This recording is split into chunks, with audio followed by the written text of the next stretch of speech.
काका काका आता जे काही झालं त्यासाठी खरंच सॉरी।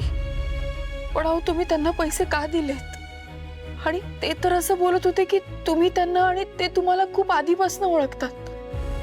आणि तुम्ही असं का म्हणालात की त्यांनी मला मुद्दामून कर्ज दिलं?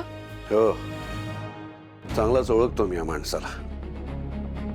नाही, तुझी फसवणूक तर झालीच आहे, पण या सगळ्याचे धागेदोरे कुठेतरी माझ्याशी जोडलेले आहेत। माझ्याच भूतकाळामुळे तुला टार्गेट करतोय तो। भूतकाळात काही गोष्टी झाल्यात माझ्या याच्या बरोबर, त्याचा तो आता असा बदला घेतोय। काका हो तरी पण तुम्ही सगळे पैसे देऊन टाकले एक रकमी। हे बघा एक गोष्ट सांगू का, प्रभुदादांनी पैसे दिले म्हणून प्रीतीताईचं लग्न होऊ शकलं, ही गोष्ट तर नाकारता नाही येऊ शकत। म्हणजे तुम्ही आता त्यांना पैसे दिले, पण ते पैसे तर खरं मला द्यायला पाहिजे होते, ते तुम्ही दिलेत।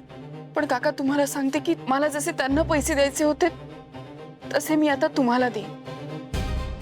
कर्ज ते शेवटी कर्जच ना। काका आणि दादाने शिकवलं, कोणाचेही उपकार कोणाचेही कर्ज असं डोक्यावर ठेवून जगू नये। मी तुमचे पैसे तुम्हाला परत करीन, तेही माझ्या हिमतीवर। खरंच थँक्यू। तुझ्या स्वाभिमानाचंच मला नेहमी कौतुक वाटत आलंय, पण सध्या तुझ्यावर तुझं घर चालवण्याची जबाबदारी आहे बाळा। यात एवढं मोठं कर्ज सोपी गोष्ट नाहीये।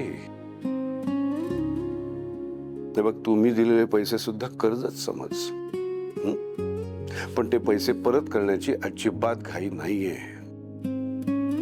कितीही दिवस लागू देत, अगदी कितीही महिने लागू देत, माझी काही हरकत नाही।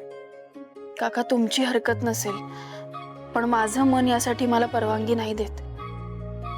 मी तुमचे पैसे लवकरात लवकर परत करेन। आणि काका तुम्हाला जर माझ्यासाठी काही करायचं असेल तर तुम्ही मगाशी म्हणालात ना की आमच्या दुकानात तुला नोकरी देतो, तर द्याल का? का नाही? अगं तुझ्यासारखी प्रामाणिक, कष्टाळू, स्वाभिमानी मुलगी जर आम्हाला मिळणार असेल तर कुठला मालक नोकरी देणार नाही? मग मी येईन जॉबला, पण एका अटीवर। तुम्ही जो काही मला पगार द्याल त्यातला निम्मा पगार प्रत्येक महिन्यात हप्ता म्हणून ठेवून घ्या। पण बिन काही नाही काका, अहो तुम्ही काहीही विचार न करता एवढी मोठी रक्कम देऊन टाकलीत, माझ्या डोक्यावरचं एवढं ओझं कमी केलं। आता नाही नका म्हणू। उद्या सकाळी 10 वाजता भेटू दुकानात।